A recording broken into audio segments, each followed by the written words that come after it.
10 de la mañana en punto. El viernes se celebró el Día Mundial de la Tierra y nos propone, bueno, reflexionar sobre algunos temas. ¿Cuánta tierra necesitamos para comer, para vestirnos, para vivir? Pero ¿cuánta tierra hay disponible? ¿Cuál es la brecha entre lo que consumimos y la disponibilidad? Bueno, todos estos temas los vamos a reflexionar con Eduardo Gudinas, a quien recibimos nuevamente aquí en Arriba Gente. Eduardo es analista en temáticas ambientales y también es el secretario ejecutivo del Centro Latinoamericano de Ecología Social. Bienvenido, Eduardo. Gracias, muchas gracias. Bueno, el viernes fue el Día Mundial de la Tierra. Y más que nunca, ¿no? Nos sentimos obligados a reflexionar sobre este tema. Y vos nos proponías, bueno, hablar sobre la disponibilidad, ¿no? La brecha entre la tierra disponible y lo que consumimos en la vida habitual moderna. En efecto, para eso hay un indicador que tiene unos pocos años que se llama huella ecológica. Y la huella ecológica es la superficie que yo necesito para cultivar el arroz que vamos a comer, para cultivar el trigo que vamos a utilizar en los panificados, las hectáreas que necesito para criar el ganado del asado del domingo y así sucesivamente. Y eso la divido entre el número de personas y me da un promedio del número de hectáreas de superficie que necesita cada uno para consumir. Y les traje acá los petates que armé. Ahí está, mientras los vas poniendo, porque supongo que debe haber diferencias entre el mundo más desarrollado con altos niveles de consumo y otros puntos del planeta donde el consumo es otro, ¿no? Claro, voy a empezar en ese sentido por Uruguay. Exactamente, la de Uruguay está en 1.3 hectáreas por persona. Eso es lo que nosotros consumimos. ¿Por año? Por año, por persona. El promedio de todo, o sea, junté todo el arroz, el mate, el café, etcétera, etcétera. La fruta, la verdura, todo. Y el equivalente de tierra que se necesita por persona es eso. Hay otras huellas ecológicas que son para agua y otras para energía. Pero por el Día de la Tierra me voy a centrar en la Solo de la superficie. tierra, está bien. Esta es la de Inglaterra. La de Inglaterra está en el nivel de 4.2 hectáreas por persona. Y esta es la de Estados Unidos. La de Estados Unidos es una de las más altas del mundo, está en 8.1 hectáreas por persona. Ahora, ¿tienen disponibles esas hectáreas? No las tienen. Claro. Es más, Inglaterra, traje el ejemplo de Inglaterra más Escocia, tiene una superficie estimada en 210.000 kilómetros cuadrados, un poquito más grande que Uruguay, pero tiene 60 millones de personas. Entonces, la tierra disponible dentro de Inglaterra, que es este caso de las 4 hectáreas por persona, no le alcanza. Para alimentar a los ingleses necesito comprar tierra, comprar recursos que vienen de otros países. Es el caso, por ejemplo, de Uruguay, el caso de Argentina y así sucesivamente, que tienen un excedente. Poca gente, mucha tierra disponible, entonces exportan recursos para sostener el consumo de los países que tienen niveles más altos como Inglaterra o Estados Unidos. Esto es un arma de doble filo, ¿no? Porque por un lado, bueno, es interesante tener más disponibilidad de lo que consumimos, pero por otro lado también es la obligación de cuidar la sostenibilidad y además, bueno, por una inversión también a largo plazo de quienes vivimos en este pedazo de tierra, ¿no? Hay que cuidarlo para que siga dando sus frutos. Exactamente, y eso ya no sucede. ¿Por qué? Si todos consumieran estas hectáreas que consume un estadounidense promedio, que consume uno en New York, o en Los Ángeles o en San Francisco, requeriría más de 5 planetas Tierra. Ya no hay recursos para sostener este nivel de consumo. Si yo consumo lo de un londinense promedio, serían 2 planetas Tierras y medio. Los otros países van en el mismo camino. Por ejemplo, les traigo el dato de China. China, lo que consume un chino promedio, requeriría tener 2 planetas Tierras y medio también. Uruguay, en cambio, tiene un pequeño margen. Solo consume el promedio global de 0.8 tierras. Pero nos estamos acercando a ese 1 también. Entonces, esto indica que ya consumimos más recursos de lo que la Tierra genera cada año.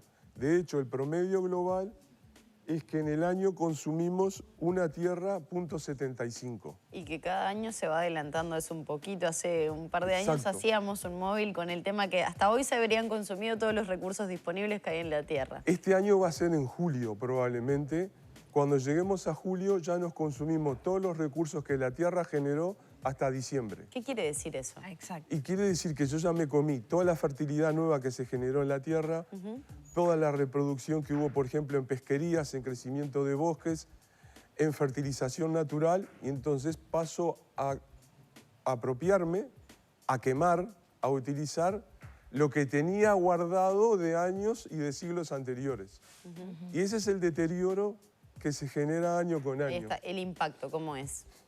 El De esto en particular, de comerme los recursos que yo tenía disponibles y ya empezar a consumir las reservas. Que se deterioran los recursos disponibles. Entonces, está muy claro ahora, por ejemplo, increíblemente en esto de la guerra en Ucrania, que es la crisis de los fertilizantes. Al comerme yo los recursos del año, exijo una creciente fertilización el año que viene. Eso ahora queda en evidencia para muchos de nosotros porque hay un problema en el acceso a los fertilizantes y los fertilizantes son muy caros. Lo mismo ocurre con el tipo de agricultura, este uso de la tierra que utiliza mucha maquinaria. Necesito más petróleo. El petróleo está muy caro, entonces se nota que esto cruje en varios sentidos. Eduardo, esto tiene que ver con un aumento de la población mundial en general y por lo tanto más bocas, más seres humanos para alimentar. Tiene que ver con el modelo de consumo y de producción que hace que cada vez consumamos más y de manera ineficiente, según lo que vos nos decís, o poco amable o poco sustentable con el desarrollo de la tierra en estos modelos de consumo y producción que tenemos. ¿Por dónde va, digamos, la reflexión? No tiene que ver directamente con el número de personas. ¿Por qué? Porque si mi aspiración de vida es consumir Claro, como si los Estados 40 Unidos millones de... tiene 8 y Uruguay tiene 1, no va por la cantidad, sino por la calidad y la cantidad. Exacto, pero una y otra vez viene el problema de la población, que es sobre todo puesto en escena por quienes están en contra de esta alerta ambiental. Que dicen, no tenemos más remedio que seguir con este patrón de consumo de las 8 hectáreas por persona porque somos muchos en el planeta. Pero lo cierto es que en el planeta las grandes mayorías están por debajo de consumir 1 hectárea por persona. Basta revisar muchas zonas de África, incluso zonas de América Latina y de Asia para ver eso. Pero si mi aspiración de consumo Es 8. es 8 hectáreas, necesitamos, ya te decía, Más planetas Tierra que no los hay. Entonces, ¿cuál es la solución? ¿O cuál sería el modelo a aplicar para poder reducir un poco esos niveles de consumo? El modelo de alternativa está claro. Por ejemplo, acaba de salir un nuevo libro de George Monbiot, el cronista de temas ambientales en The Guardian, en Inglaterra, donde habla de la regénesis del planeta. Para hacerlo sencillo, eso incluye consumir menos y vidas más austeras. Pero cuando vida hablamos de lujo, de consumir menos, ¿a qué nos referimos? Porque alimentos, carne vamos a tener que comer, frutas y verduras también. Digo, carne de gente que es vegetariana o es vegana. Pero digo, ¿en qué se podría reducir el consumo? ¿En qué tipo de productos? Bueno, por ejemplo, en el caso de los alimentos, de nuevo, tomemos el ejemplo de lo que nos está indicando la invasión rusa a Ucrania. Queda en entredicho el costo de energía y de materiales que me implica transportar alimentos de una parte a otra del mundo.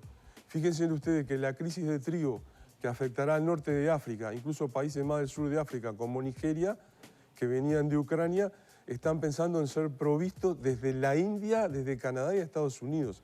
Todo ese transporte, todo ese consumo de materia de energía para llevar poroto de soya, trigo, maíz de un lado a otro, incrementa estas huellas.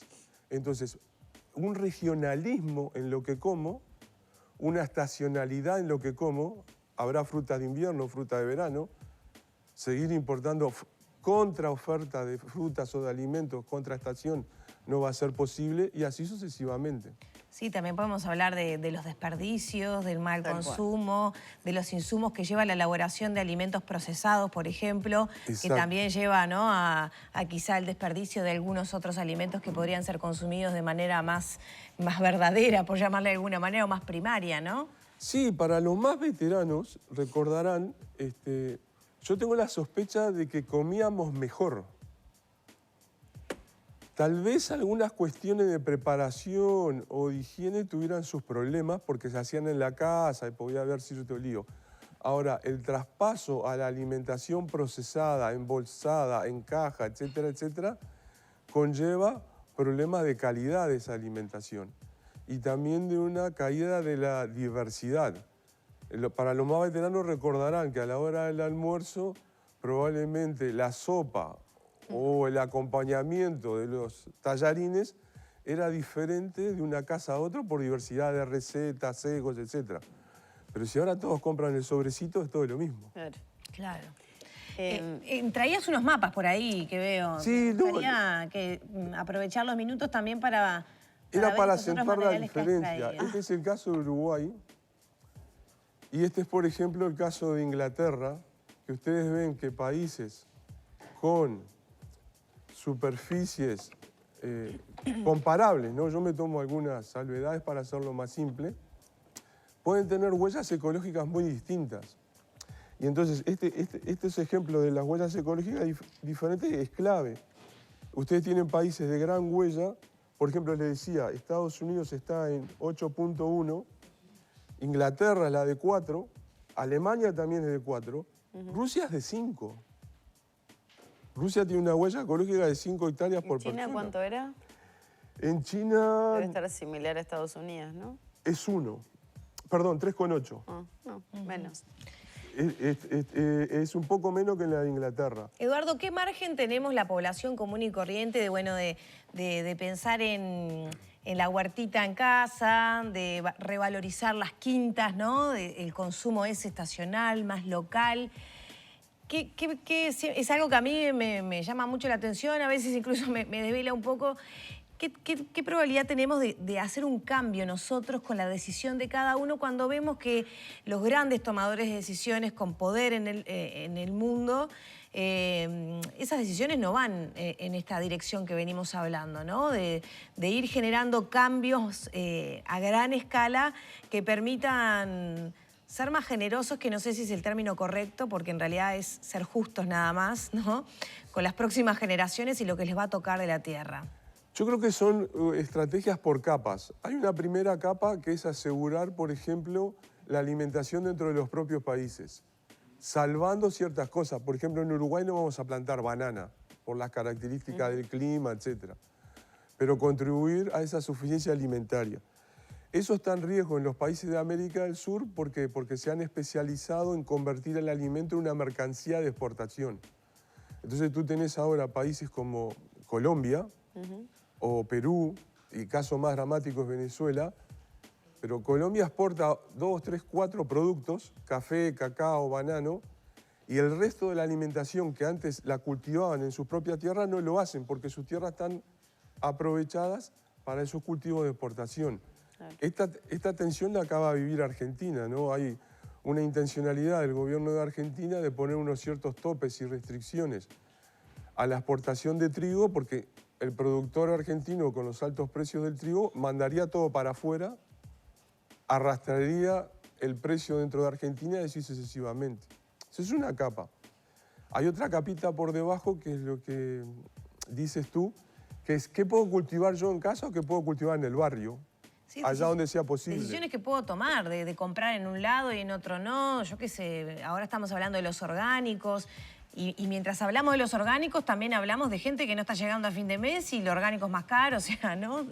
Son un montón de cosas que hay que tener en cuenta. Bueno, esas estrategias han florecido siempre en tiempos de crisis. También pienso ahora en Argentina, en la crisis de 2001-2002, hubo un estallido de huertas barriales y comunitarias en todo el conurbano de Buenos Aires, e incluso en aquel momento el gobierno de Néstor Kirchner implementó una secretaría dentro del área de agricultura específica para ayudar a eso. Entonces tengo una capa barrial, local, departamental, la capa nacional, y yo creo que hay una tercera capa, es cómo podemos coordinar la producción agropecuaria dentro del Mercosur.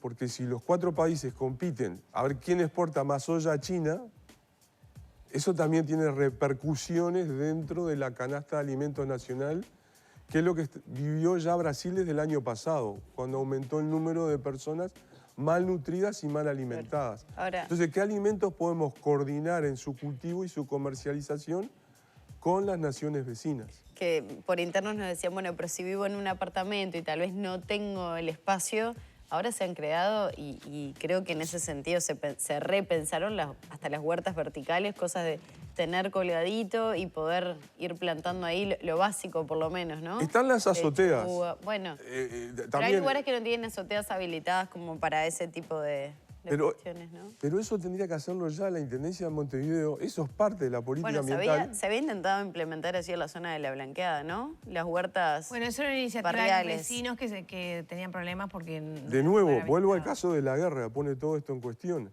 El programa de la Unión Europea para reconversión energética, para comprarle menos gas a Rusia, incluye una sección que es cambio sustancial en la normativa de ciudades, de municipios, de construcción para tener techos verdes y verticales verdes para reducir el consumo de energía.